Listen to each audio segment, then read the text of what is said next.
Good afternoon, everyone. Just doing a quick mic check, and then we will get this going. Let me know if you can hear me.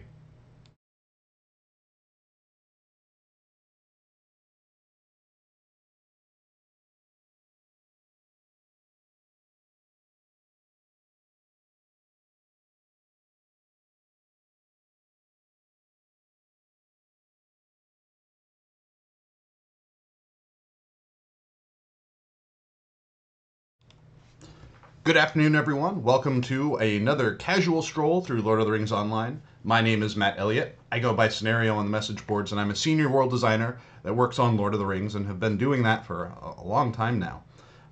Over the last 3 years or so, give or take, we've been doing streams where I jump into the world, go explore region by region, talking about the behind the scenes of what went into making those regions, and populating them and bringing them to life in Lord of the Rings.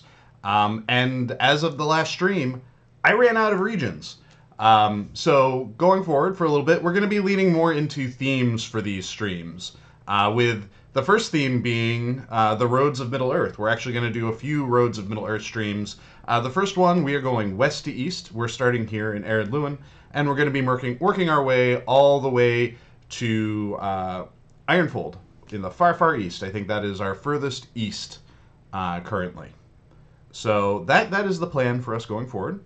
For those of you who are unfamiliar with the stream, like I said, this is a world design focused stream. So we're going to be focusing the conversations about the landscape design, the world design, the dungeon design of Lord of the Rings Online. I'm not going to be able to answer questions regarding things like lag, PvMP, rewards, details about quests, those sorts of things. Those aren't my area.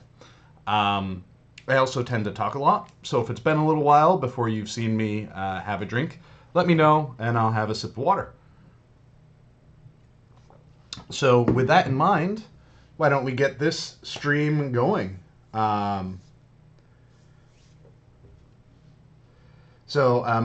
says, these are roads that, to be clear, go ever, ever on.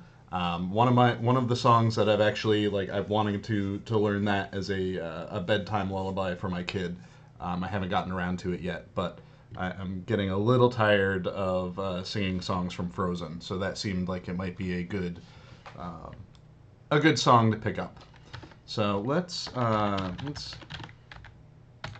make this 3. A little bit more daytime. Alrighty. So here we are. We are starting here in Erid, Luen. Let me pop open the map real quick.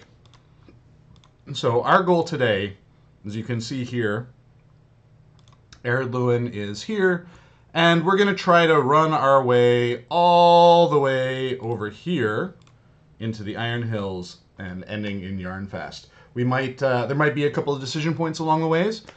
So as I'm going along, chat, feel free to shout out when you see me enter an area, and I suggest we could go left or right, or we could go north or south. Let me know. Alrighty. Okay.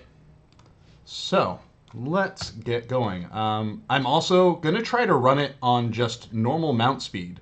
I usually buzz through these areas pretty quickly because I'm trying to cover a lot of ground, cover a lot of detail as I'm running through these spaces. But I felt like, this is a good leisurely pace. I should be able to make it through everything we're doing in an hour, right? Maybe. We'll see about the halfway point if I need to get off my Oryx steed here and speed things up a little bit. So I guess one of the things I'll do as I'm going through this, I'll talk a little bit about the regions that I'm running through. Erid, Luen is actually the first region that I worked on for Lord of the Rings. Way back in probably 2003, 2004, something like that. Doing the landscape design in the areas around Thorin's Hall. I did most of the northern portions. So all of these snowy lands, these were areas that I was working on pretty extensively to build for the launch of the game. I'm really, really glad that as part of this stream we're actually going to be able to go through the Yondershire, because that was one of the areas that, the Erid, Luen itself was just kind of this little satellite region for I would say, the majority of the game. And then we introduced the Yondershire as a way to connect everything together. So I am excited about being able to actually, with a couple of teleports here and there, be able to go through everything.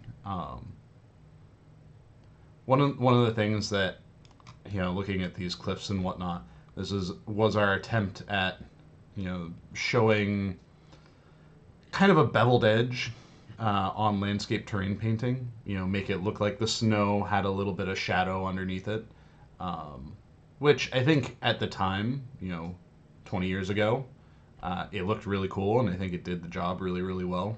Now it doesn't hold up quite as well because you kind of want a little bit of a crisper, cleaner edge on there. You want some texturing, and usually what I feel like we end up doing more so than anything nowadays is we have kind of a noisy snow pattern that we will put at the edge of this. Instead of like leaving this hard, crisp line like it is, we'll add like a kind of more like the trod on snow that's around the road here. So Dodgerfelt says dwarves are wasted on long distances, very dangerous in short distances, natural sprinter and all that. Yeah, dwarves. What was it?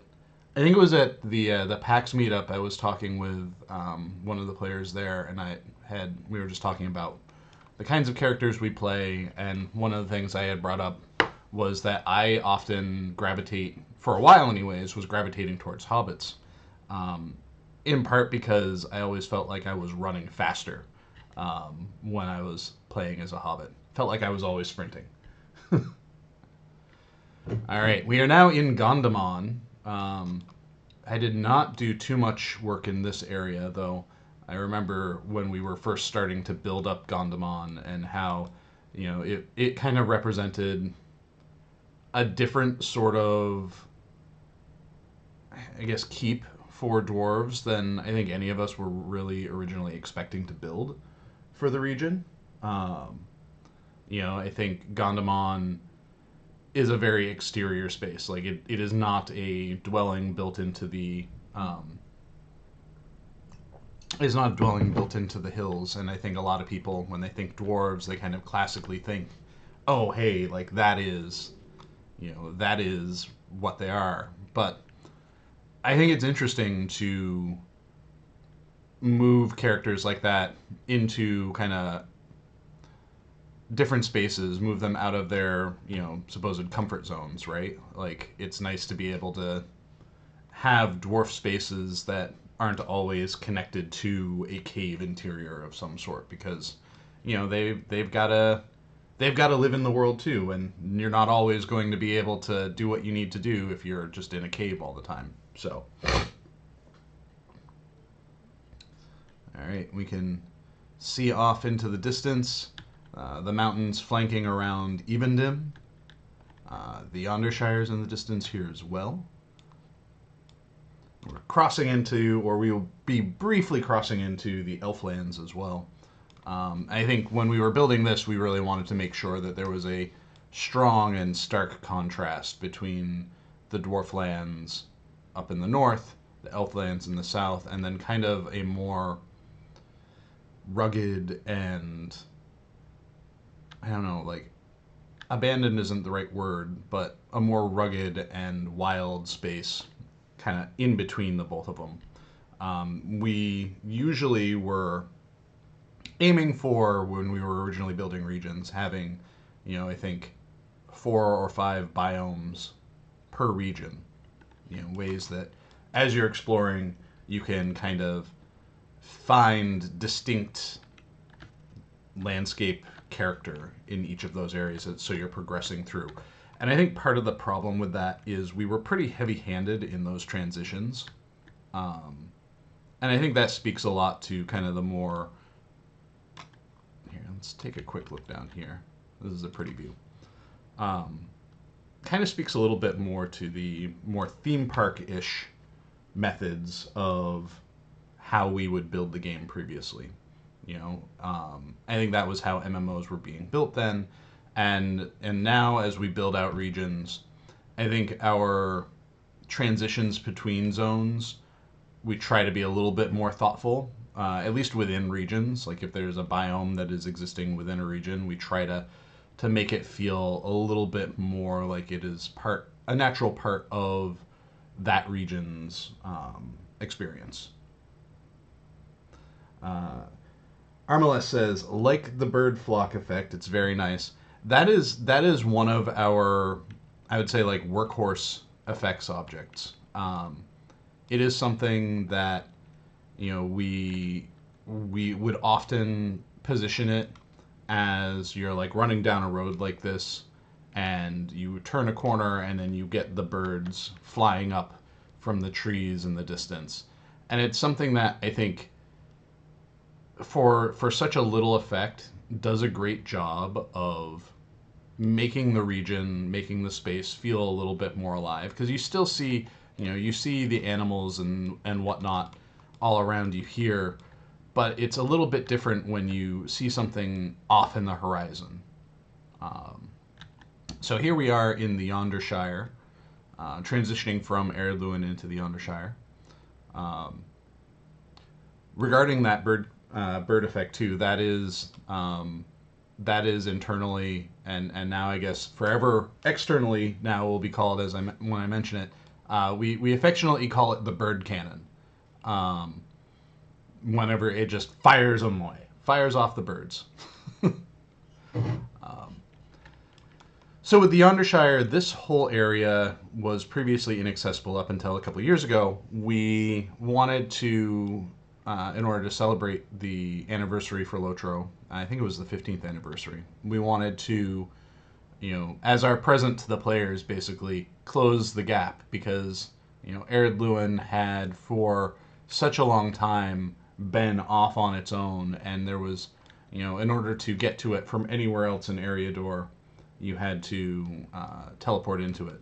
And so when we were thinking about what we wanted to do for the anniversary, it felt really good to us to consider opening this region up as part of the anniversary experience, and basically us saying, like, we haven't forgotten about this. This has been something that has long since the launch of the game been on our like list of like, oh, we really want to like resolve this. We want to fix this, and we just never really had the opportunity to do it. And so this was the opportunity, right? Like this was the chance for us to do that, which was really, really exciting, and something that I think a lot of us were really happy about being able to do. Um, One of the things as I'm like running around here, I'm so used to doing these streams, just zipping along on a run speed character, a higher run speed character, that like as we are just like kind of casually riding through here, I'm kind of like, wow, I don't actually think I will be able to make it all the way to the other side of the game world in the time we have. So we'll see how this goes. We'll see. Um, Maybe we'll make it to Bree-land, and we'll say, okay, that's it for the stream. Half of the roads to the east. Uh, I like. I think a lot of people have a very soft spot in their hearts for the Shire, and I think as much as gaming graphics has advanced over the years, going through the Shire is something that always just feels like coming home. Like you pop in, and even here in the Yondershire, which is a newer interpretation of the Shire, you pop in and it feels like home. You're cozy. It is a space that feels, especially once you start venturing abroad outside of Bree-land. It's not the kind of like welcoming space that you come across all that often. So, I always feel like coming back to the Shire is a chance to just kind of like exhale and relax. Let's see. Let me pop open my map real quick. Which way do I want to go? I should have gone up this way. Backtracking a little bit. This is how I make sure that we don't get through everything within the hour. I wanted to come down through the marsh. So we got to go this road.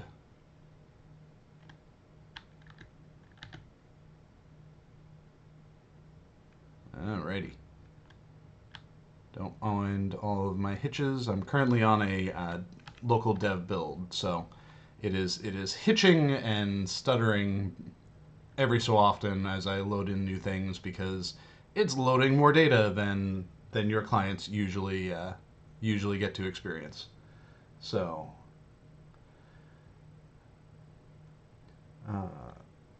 let's see. We have Dodgertfell saying, very pretty, lush and full vegetation.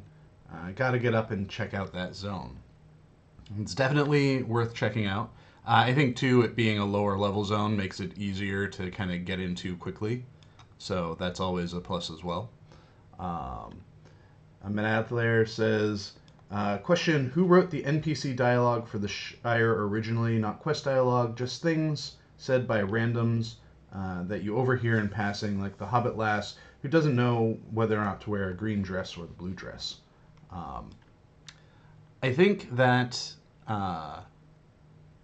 was something that just like anyone that had a fun little idea for those kinds of little color stories could do those sorts of things. Whether you are a systems designer, a game designer, just if you wanted to have those little vignettes, you could do them yourself. It was, we called all of that town color. And that was a major emphasis for us with all of these starter regions, is to make sure that the town color of it felt good, make sure that it felt like they were living spaces. And there are pros and cons to building those sorts of things out. It definitely helps the land feel more living, more grounded, more interesting. But all of those characters are individual NPCs, which come with their own performance costs and whatnot. And that's why we tend to not do the color stuff quite as much as we did in these kind of original regions, and lean more on color scenes. There's static scenes where the objects that we're placing are actually just entities. They don't have any logic associated with them. So like some of the patrollers that we have that just kind of pace back and forth, someone looking at a shop, a couple that is, sitting on a bench looking out over a lake, like those sorts of things end up being more about showing rather than about having words to describe the scene. And so that makes it challenging to set up those things in a way that you're selling the character of what your players are looking at. But I think it does help us be able to put in a little bit more detail with a little bit less overhead in terms of development, QA testing, and all of that.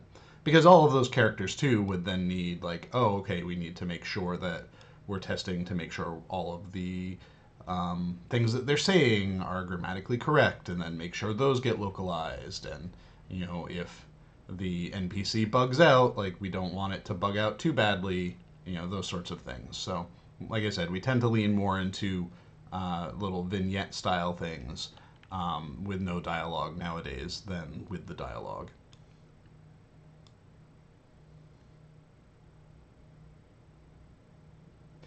Sam Burke says, I'd like the Shire better if it wasn't for that scheming Lothal Saxville Baggins. I think a lot of people would agree with you on that. The Sauron of the Shire, Lothal Saxville Baggins.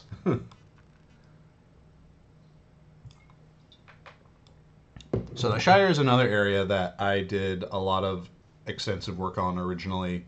We're in Hobbit and Bywater. I did a lot of work in Hobbiton. I did a lot of work in Mickle Delving, going up into the Binbull Wood. which is one of my favorite forests. Um, we just went through Waymeet, which was another space that I had built as well. Um, I think when we were originally building the game, we were all much smaller in scale in terms of the things that we were working on individually. Um, so that, our entire team of world builders would effectively be working on one region altogether. We'd just like split it up, and we'd have to negotiate. Okay, who's working in what area over the course of the development period, so that we weren't getting in people's ways, accidentally overwriting stuff, like those sorts of things. Nowadays, we tend to take on full regions for ourselves. So, like with Legacy of Morgoth, I did the regions of Amberol and Urashtar. Those were my two regions, and I built them from bottom up. Um, and it's just a very different experience. And I think one of the things that's nice about working in that way, anyways, is it allows an individual designer to really establish and build the character of a region in the way that they want. Because it can be hard when you have 4 or 5 people all working in the same space, trying to maintain a consistent through design. I think we managed to make it work um, in places like the Shire and Erid, Luen and whatnot, where there were a lot of us all working together, all on the same areas at the same time. Um, but I think it's just better creatively for a designer to kind of own that whole region. Because yeah, like I said, you can put your own stamp on it. It gives you the space to kind of experiment and try things in different areas of the world, and build how they connect together. And our current direction with how we are building our content for these regions that we're producing is very similar too, where we have, instead of everyone, every content designer all working in the same space at the same time, it's just one person now is doing all of the content for one region. And I think that allows for more cohesive storytelling. It allows for theming and whatnot to kind of go through, and it allows for the content designer and the world designer to establish a good working relationship in the region as well. All right, we are now in Bree-land. Uh, Bree-land is, I feel like Bree-land is kind of a hodgepodge region where we were trying to hit as many possible different themes as we could that made sense for these regions to have, um, which I think is very much, a is very much the Bree-land experience, right? Like you're in Bree-land, and um, you're reading The Hobbit, you're reading Lord of the Rings, and you really do. You hit like the happy farmlands, you hit the scary foreboding forests, you hit the crypt lands, you hit the marsh. Like you hit a lot of different things within this one region, and it feels like we keep growing this. But overall, the Chetwood style seems to be what permeates most in Bree-land, which is awesome. Um, because I'm a fan of forests.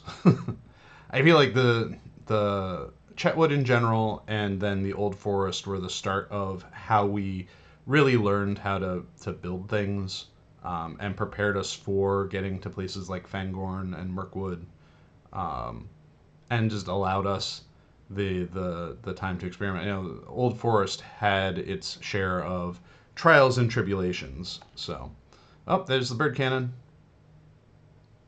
The Old Forest had its share of trials and tribulations and remakes and rebuilds, um, because the initial playtests were people were getting lost too easily, which kind of by design, but we also, we don't want to have people bounce off of a given region, especially so early in the game. So we made some changes to help better the flow of Old Forest. We had one point an executive that wanted us to um, basically have road markers or torches everywhere to indicate where you needed to go and where the paths were in the Old Forest, and we pushed back on that because we did make some changes to make it more easy to navigate, but we didn't want to make it feel like you were running around something like the Bree fields just with tree cover. All right. So looking at the time, and as enjoyable as it has been rollicking along on my Oryx, I do think I need to pick up the pace just a little bit. So we're going up to speed 2 here, which should help us move along. Gonna take a drink because I was reminded to take a drink. And we're about to come up to kind of our first decision point here. So we are here at Greenway Crossing, and I can choose to either go north into the North Downs, and then we will cross over the Misty Mountains up in Angmar, or continue heading east, and we'll cross over through Rivendell. So whoever in chat shouts it out first, that's the direction we're going. So, Bueller. North. All right, we got a north. So we are heading north along the Greenway right now. What might end up happening, at least for this small stretch, is when I do the north-south roads, we'll probably be coming back this way from the south or from the north a little bit, but likely because we didn't go the Lone Lands route. Oh, another bird cannon. We might even do another stream that's called like the roads less traveled, so that we can check out some of the pathways that were voted against on this.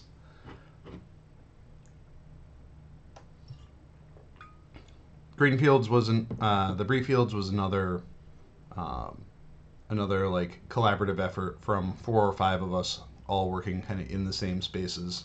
We had these lower fields here. We had the horse fields. The Barrow Downs butting up against it as well. All right.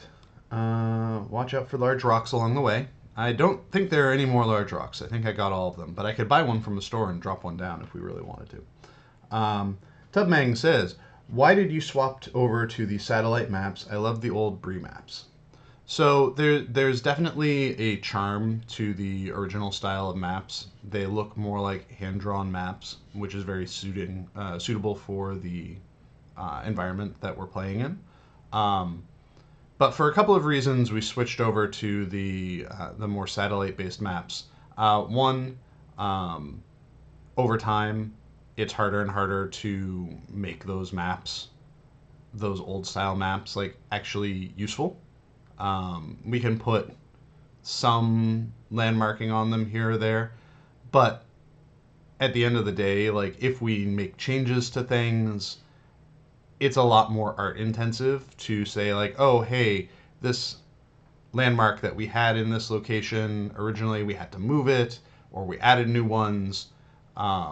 Then additional artwork would have to go into, filling all that out, especially if it was, unique artwork that was, special for just certain POIs. With the more radar-styled maps, those are fairly easy for us to update when and if we need to update them. If we change the color of a cliff or something and we want to update all of that, we add new roads, we add new sections, kind of like what we did with the Wildwood. The top-down radar-style maps are much easier for us to maintain and much quicker for us to turn around the development on. There's also concern, like, I don't know where the original assets for a lot of those old-style maps exist.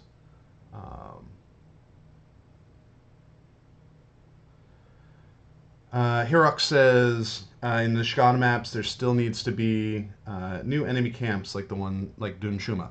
And that's something that we can file bugs on and get those fixed. I know I had several bugs before the launch of the last update that the radar wasn't updated. So that's just another case of like we just need another bug for it to get it resolved. And not saying that everyone here should file bugs on those things, but I would say if you see things like that on regardless of the region, if we've added in something and it is not represented on the map panel, then by all means file a bug so that we can take care of it.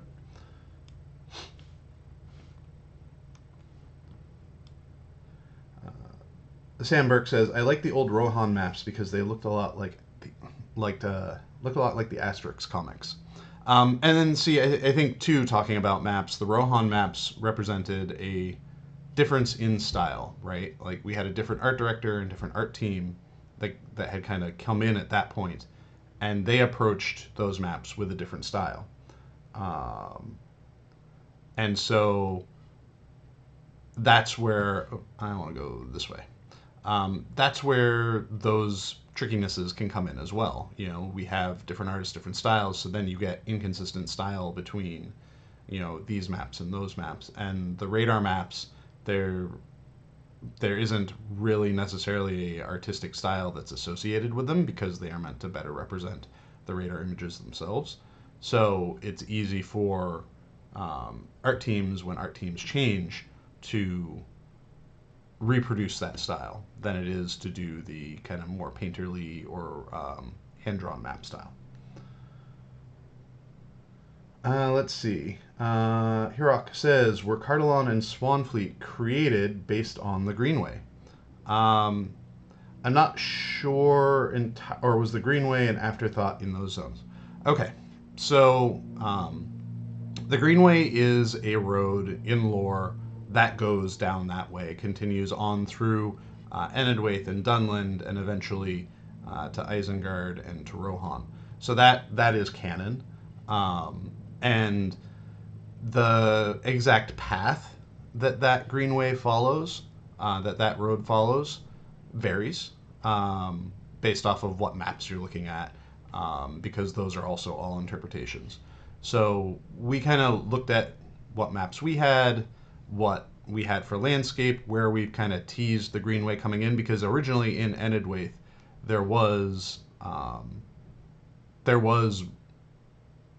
the Greenway running through it, and then it kind of went up to a dead end that was blocked off, and brigands were holding that position. So like we knew where the Greenway needed to kind of end out in. So it was just a matter of figuring out where in the path through Cardalon and then Swanfleet we wanted the road to go.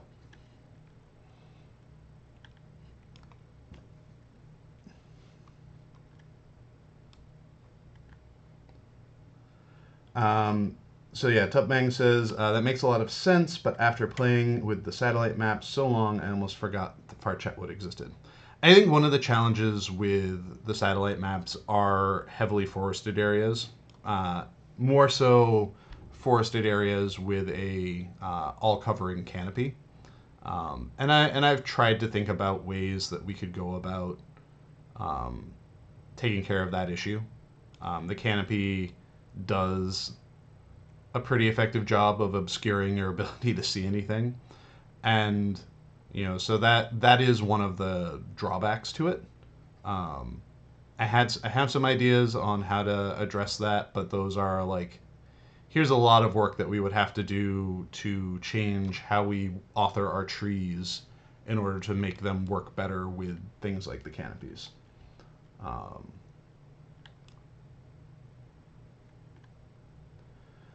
Let's see.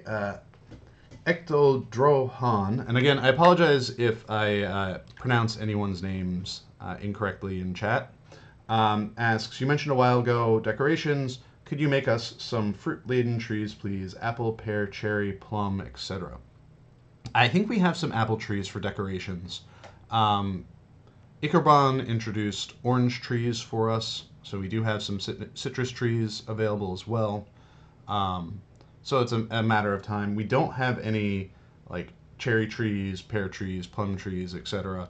But we do have apple. We do have plum. We do have orange. I think we have lemon as well, maybe. So I would say it's only a matter of time that we make them into housing items if we haven't already made them into housing items. Um, Baz says, "I love the Fornost ruins. I still wish we somehow got those canceled Fornost big battles in a new form." Every so often, I will see, I will find myself in the Fornost of old prototype space that has been built, um, and kind of look at that and think about like, well, what would we need to do in order to like revamp this and turn it into something that could be a playable space, whether that's big battles, probably wouldn't be big battles, but um, or missions, or a region similar to Azanul Bazaar, a set back in time region. Um, I think with those two, it's really you know, so much of what we do for our landscape design and development is based off of we what direction we're taking the game in. Um, so like a lot of our ongoing game is currently sending us to Umbar, to Farharad, Shigana, and so something as big as what would be required the for like a Fornost in the past kind of region isn't really something that could be done as part of like a fill in the gaps region, right? Like we would really want to put a lot into it, do a lot of build behind it in order to make it feel good and compelling and appropriate um, for the game. A lot of our fill in the gap stuff is like often myself or another designer has like a little bit of spare time here and there in between updates, and we just tinker on things. And we tinker and tinker until we're at a point where like, okay, we're done tinkering. Now someone in content needs to design quests for this sort of thing if they're interested.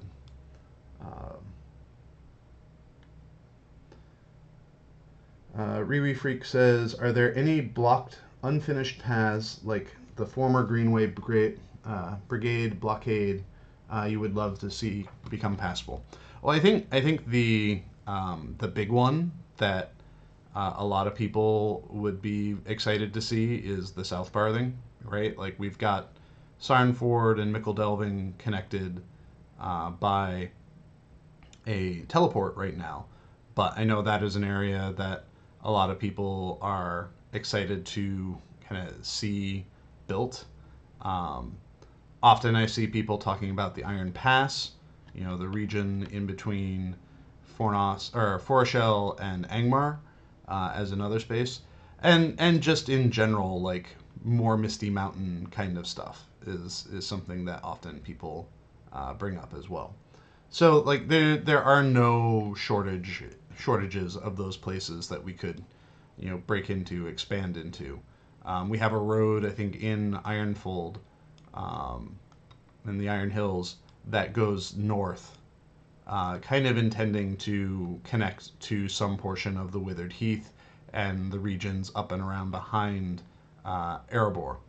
So there is a lot of opportunity for those sorts of things. It's just a matter of finding the time and the you know right reasons for building them out.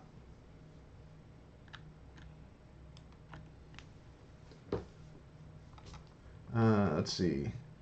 Argaled said, "I noticed on Terrain Map plugin that there are some recently changed landscapes around Angmar and Ettenmoors. Can you say if it was practice or more news soon?" I don't have anything to talk about any of those areas. I know we've been doing a lot of work around the Ettenmoors lately, or rather Orion has, to kind of refresh that.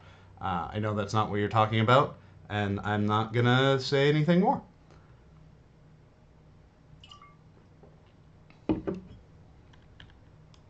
Okay, I think. Oh yes, I am going the right way. Angmar is another region that I had a lot of a hand in. Woo, boom. I think this is the, you know, when we were building Angmar, the kind of idea behind it was making it a culmination of all of the things that we had practiced up to this point in the game in terms of how we build camps, how we build instances. You know, Angmar was the culmination of that. So we have lots of big camps and big you know, monster experiences, instances, lots of interconnectivity throughout the region. Um, so all of that is stuff that we had learned elsewhere in the game from building elsewhere in the game and put into application here. Um, it is probably also one of the most heavily theme parked regions of the game, because you bounce between places like, you know, the sulfur swamps and drylands. Oh, and yeah, haha! I managed to run through here without dying because I can't die. You know, this area here, which is just kind of like a war-torn valley. You've got the necropolis. You know, it is very heavily theme parked. Um, and these are all things that I feel like we did because that's just what people were doing when it came to building MMOs of the time. And I think we do better now than we used to.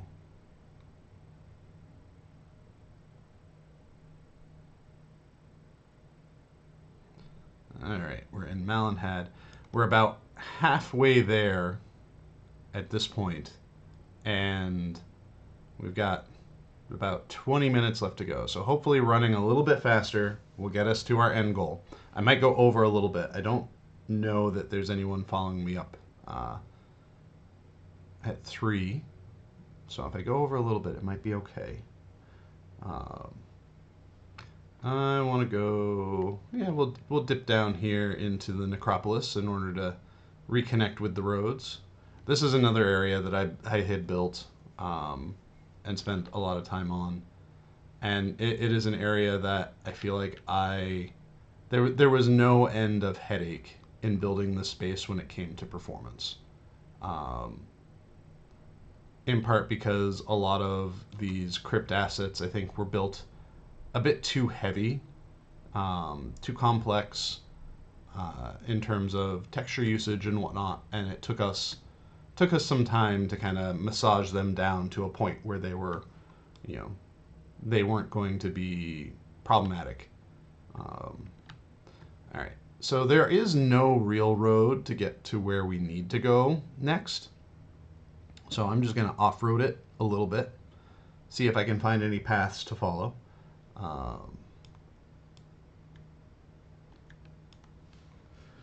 uh, Thalia Flourishing says, I'm hoping for an expansion in the First Age area west of Erid Luen. You know, Forlinden, Harlinden, I think, are areas that a lot of people want to see. I even um, the big landscape thread on the message boards, someone brought up Himling as a place that they would want to go as well, which is even further to the west. So I think that is definitely an area that there's a lot of interest in, and if we found ourselves in a place where our storytelling sends us there, it's certainly an area that a lot of interesting stuff could happen in. Um, you know, a lot of people are really heavily invested and interested in the Grey Havens, but I feel like there's more to that region than just the Grey Havens. And I also think that there are some implications of, you know, what going to the Grey Havens means, because there are some story beats that we would want to hit in order to go there, and hitting those story beats could potentially cause some of the players that we or some of the characters that we've, you know, relied very heavily on for our storytelling to not be available to us anymore. All right. there a way up here? All right, we are going to shortcut this.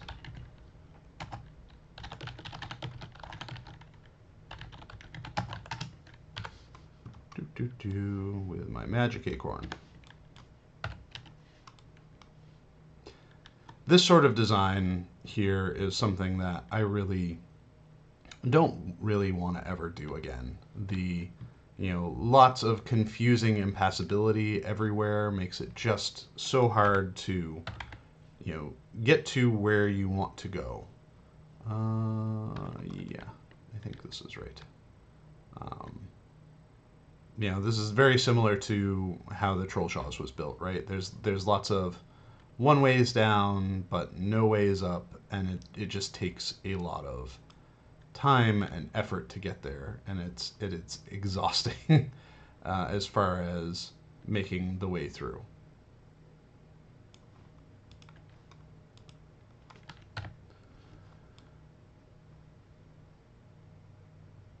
All right, let's see if there are any other questions while I'm continuing my run.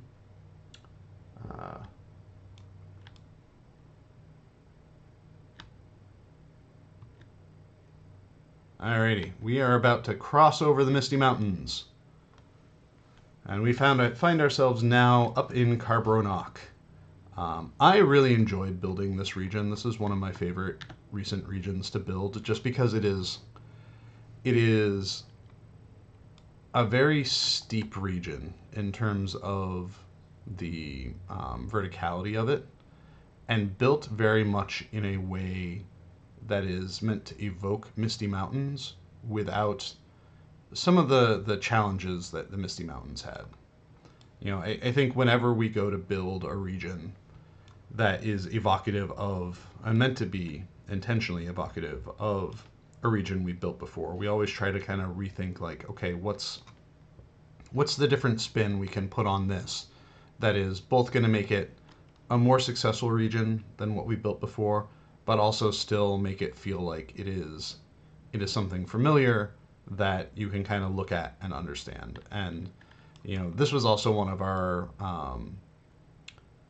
test spaces when it came to the new world development pipelines that I was working on, how to use external tools to do our first pass height map, to build what we want to build outside of the game engine first, and then bring it into the game engine.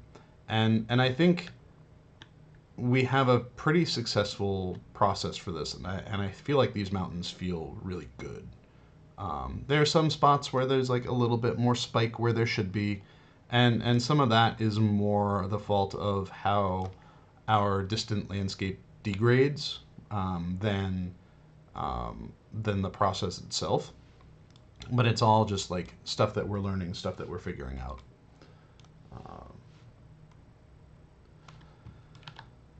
Let's see. Lori says, I was in the Trollshaws last night. Very annoying area in some parts. I agree with that. If I hadn't already, if it wasn't for the fact that I've already kind of rebuilt that region a few times, I would jump on the opportunity to kind of refresh it. But I also think that it is such a densely packed area in terms of content that making changes to the landscape there is somewhat risky, because that can result in just quest items getting stuck in things or disappearing in things, or I would like to make it more traversable at some point, but I don't know when that point would be.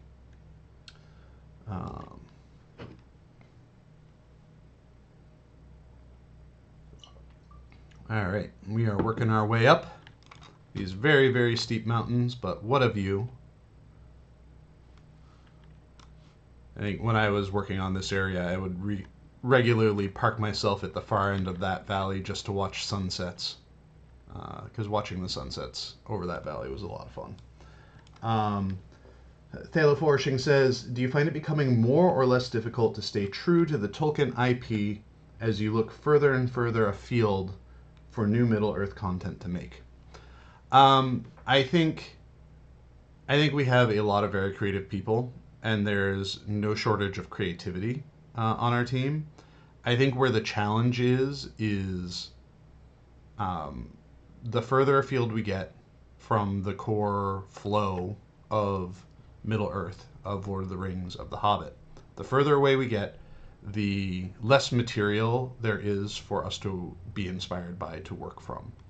Um, and because of that, that also means that there is less material out there for you, the player base, to see and be aware of and know how everything connects together.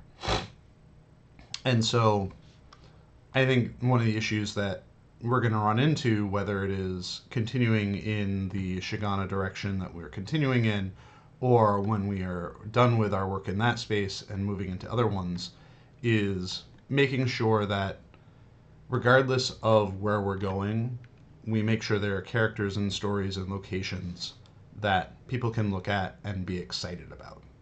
Um, I think a lot of people are very quick to say stuff like Shigana doesn't feel like Middle Earth, and it is part of Middle Earth, and a lot of what we've presented is through research, and it just is not the core Gondor, Eriador, Rhovanion experience, which is, I think, very easy for a lot of people to look at and think of as this is the only aspect. This is Middle Earth. Everywhere else isn't. Um, and part of that too is because we're getting into unfamiliar biomes and unfamiliar, weird spaces that even Tolkien in his own writings has kind of like called out as like weird and unfamiliar. So they're like weird and unfamiliar intentionally. Um, uh, Carmopolis says, "Can a normal player cross from Angmar to the Misty Mountains like that?" Yes, any player can do that. There are a couple of crossing points between Eriador and Rhovanion that don't require you to go through the Moria experience. The original, the first one, was Moria, so you had to complete your Moria experience for a long time. You had to at least complete the Moria starting experience in order to make your way out across the Misties into Lothlorien. But as we've grown the game, we've found some spots here and there where you can kind of like punch through into the regions on the other side of the mountains, where I just went through between Angmar and Carbronach is one example. We have in the south, you can cross over from Dunland or Isengard into Rohan.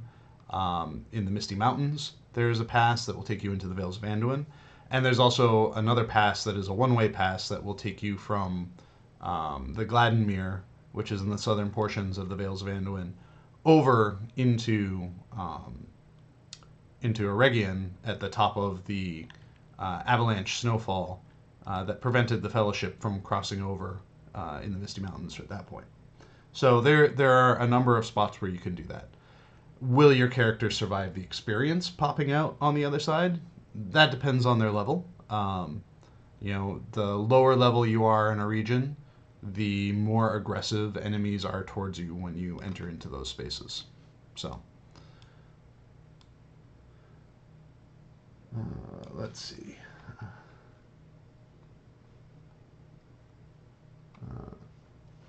Baz says, "I love the zones in Gundabad. So many great views with height differences inside and out." Yeah, I think with Gundabad, we looked very closely at what we had done with Moria, what we felt was successful in Moria, and also the kinds of experiences that we wanted to, explore a little bit more of in there, or new ideas for spaces. But we definitely knew we wanted to make sure that there was variety in indoor and outdoor spaces, because I feel like that was one of the key issues, I think, with Moria, is you were in the caves for so long, and that is fatiguing, and that's why we had Carbronach. We had I'm blanking on the two other regions, but we had the other one that was attached to Carbronach, and then we had I think it was Cloven Gap, which was meant to be kind of like an interior cave that was open to the sky. So we had all of those things in place to kind of help players take a break from the cave experience while they were in there. And I think from that perspective, we were very successful. I think it was appreciated to have that kind of breather in between the different regions. And so I think that at least was very successful. I know some of the regions were not received. Some of the areas were not as well received as the others because the concept of them didn't make them all that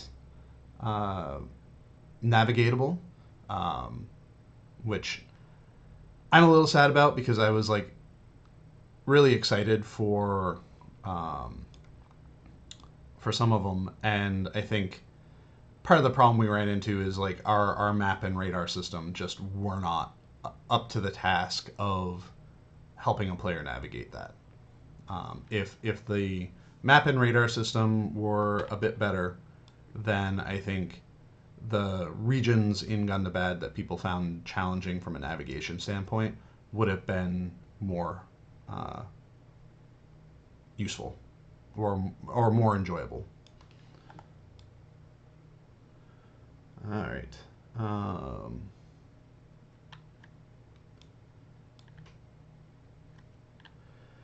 Druid's Fire says, it's not that we were in Moria for so long, it's just that as soon as we got out, Maid of Lions sent us back in.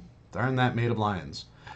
And I think that is definitely a byproduct of a live product, right? Like, we can't be making new regions like every single update because we don't have the bandwidth for that. Even when this was at Turbine, like we still couldn't have every update give you a new region to explore because we couldn't do it.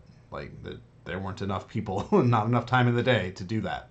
So we have to make use of kind of the space that we have. That's kind of why we did what we did for update 44.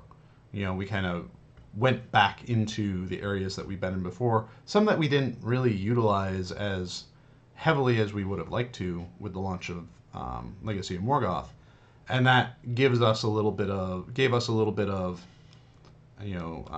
breathing room to build out what was coming next, to build out what's coming next for next year. We're kind of in this like we've got a lot of new designers on our team. We kind of wanted to reset how we're working on things.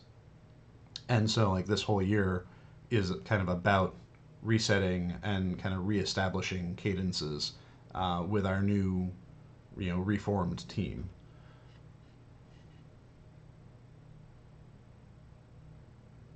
All right. I'm not sure I'm going to be able to, I might be able to make it to the Dale Lands in 2 minutes. So we'll go over a little bit to, unless anyone yells at me about it. We'll go over a little bit to try to get to Yarnfast. We're booking it though. These road streams might need to be 2-hour streams for a little bit, or we pause halfway through. Like maybe I should have stayed on the horse, stayed on the mount until we got up to the Carbronach breakpoint, and at that point, then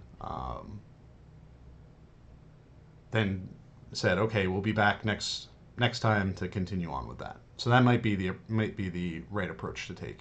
I'm still figuring out this format, so.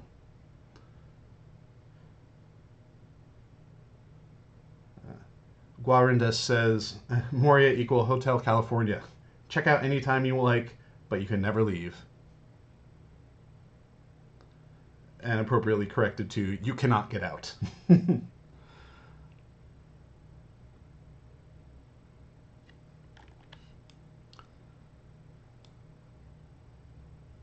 All right.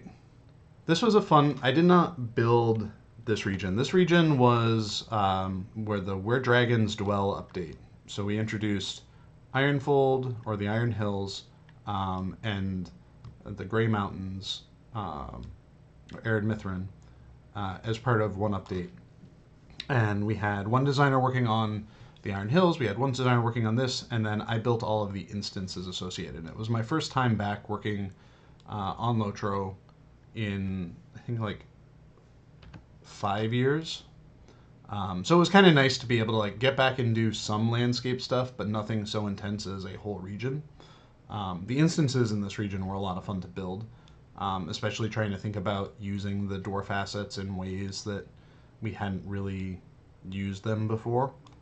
Trying to figure out ways to combine them to create like unique shapes and whatnot that are just distinct and different from other stuff.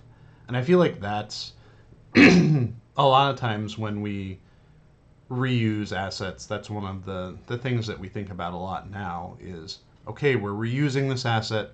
How do we reuse this asset in a way that feels different than how we used it before? Do we have new textures for it? Can we rotate things in a different way when placing them, or combine them with a few other objects in ways that hadn't been used before to make them stand out, make them feel different? So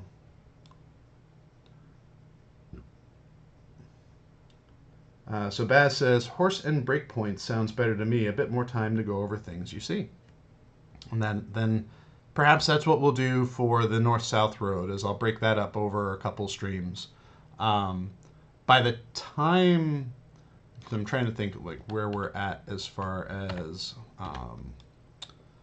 our schedule and whatnot goes, because we'll have July and August. So there'll be 2 more of these kinds of streams, and then at that point we'll be getting into probably about a month's worth of weekly previews for what is coming out with the expansion pack later in the year, if we haven't already started them by then. Because I remember last year with Legacy of Morgoth, it was a doozy of a schedule. It was, I had to, for 4 weeks running, I think 5 weeks maybe, we did preview streams, and then we also kicked off the Cave Troll stream with Alan and myself. So there was a lot of streaming associated with it, and I think that is something we're going to continue for preview season for our next expansion pack as well. Hirok says, would like a stream of the north-south road from Fornos to Minas Tirith, even if it's in 2 parts. That's the plan. Because this is kind of a new format, I wasn't sure how long it was really going to take to do these kinds of streams, and I think the idea of slowing it down a little bit, having good breakpoints in the stream itself where we can pick up where we left off and continue the road. It might even be fun, depending on what the state Bull Roarer is in. It might be fun to do some more community-driven, like escort the admin kind of streams too, where we're just chilling out on Bull Roarer if it's open, and we pick a destination, and it is up to Bull Roarer to get me there, right?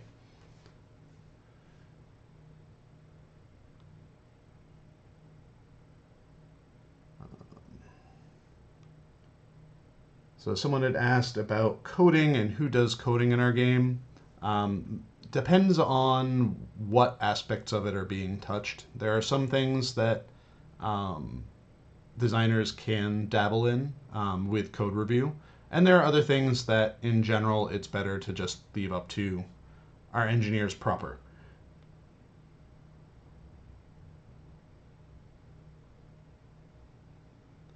So we are now in the Dalelands.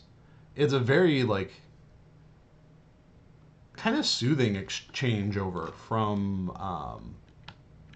Erid Mithrin into here. You have that kind of flat valley that you walk into, and that gives you a much wider transition than I think people would normally get when they're going in between regions, which was kind of nice.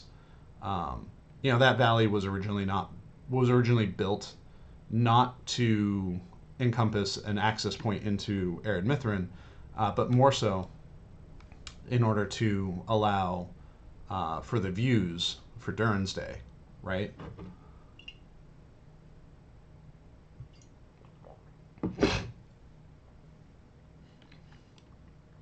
All right. We are almost through Dale, and we'll be hitting the Ironfold soon. There's one thing I'm going to detour in Ironfold real quick to take a look at as well. One of my favorite views in the game, and something that I had seen pop up not too long ago in one of the either one of the Discord channels or in the forums, that kind of felt like it made sense to kind of revisit while we're here.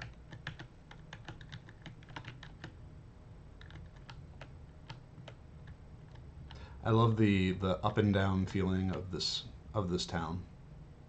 It feels like an actual town, which is awesome. It can get a little like challenging to navigate around, but overall the up and down feel of it feels really good. So here's a good example, like we were talking about before, of more like vignette style color as opposed to having text bubbles. You know, I think in the old way, like this would be an NPC, this would be an NPC, and they would have words going back and forth with each other. But in this, it's like it's still kind of imparting that same kind of flavor. You're still kind of getting the sense that this guard has stopped this whoever he is, this merchant, from crossing the bridge and is giving him a talking to. So you kind of still get that sense of there's something going on here. You're just not getting the words to go along with it. Alrighty. So now this over here was a blocked off gate that had long teased many people, and we did finally open it up, which I think was opening up stuff like that. I think is always a fun experience for players. You always get an opportunity to, you know, feel like you are like the world is opening up further for you, and I love doing that. You know, I think building Cardalon and Swanfleet were like huge for that, like opening up the world. And I think that's like my goal with the things that I build is I feel like, you know, I want to build things that make it feel like the world is getting bigger, and you finally worked up the courage to get past that gate, to step past that gate, as opposed to the gate having been closed.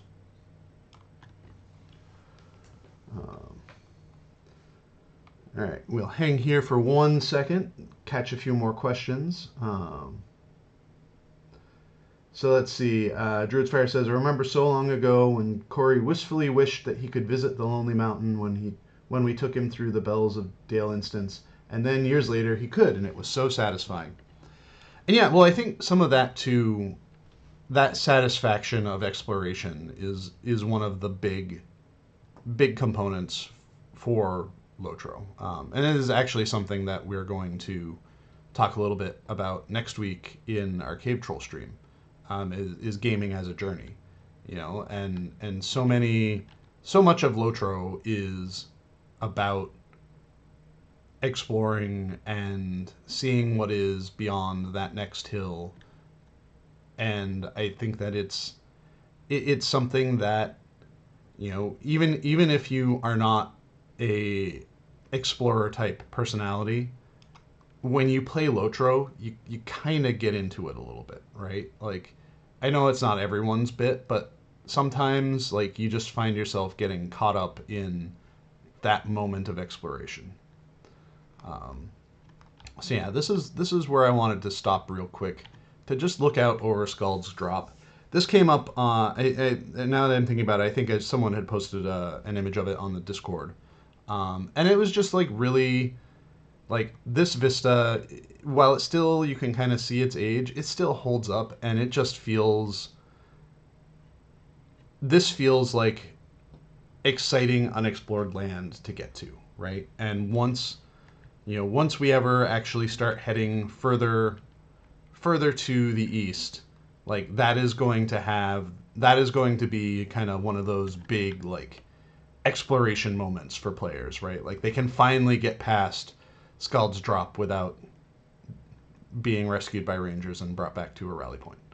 Um, and I think that's something that's really exciting to think about. Like any time there is a tantalizing barricade, there's a gate that's closed that you're like, oh, I should be able to get past there. When am I going to be able to get past there? And then eventually you do, whether a story point allows you to do it, or whether there's a story point that allows you to do it, or it's just the inclusion of that region as part of the game now. That is a like super satisfying and exciting moment for players. And boy, are they going to be happy when I finish building the Iron Pass for them. Wait, what? No, I'm not doing that. Not right now. Not right now.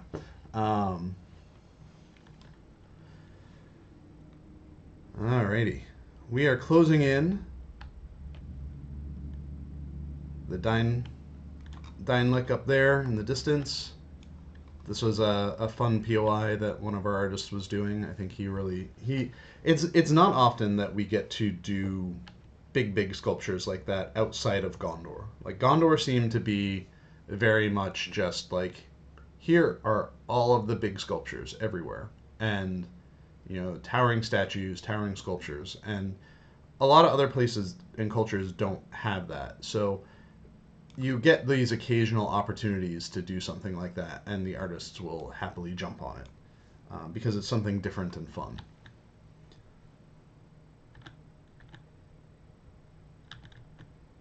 Alrighty, we're coming up over the pass here. I love the feel of this region. I feel like we haven't done, up until this region was built, the game had not had this kind of like rugged, craggy, butte lands basically, and I think it feels so good. The world designer that put all this stuff together, like he did a great job, just giving this region a strong personality that, like, we could have leaned dark and dour and grim with it, and we didn't, and I appreciate that. I think it feels good because we didn't do that.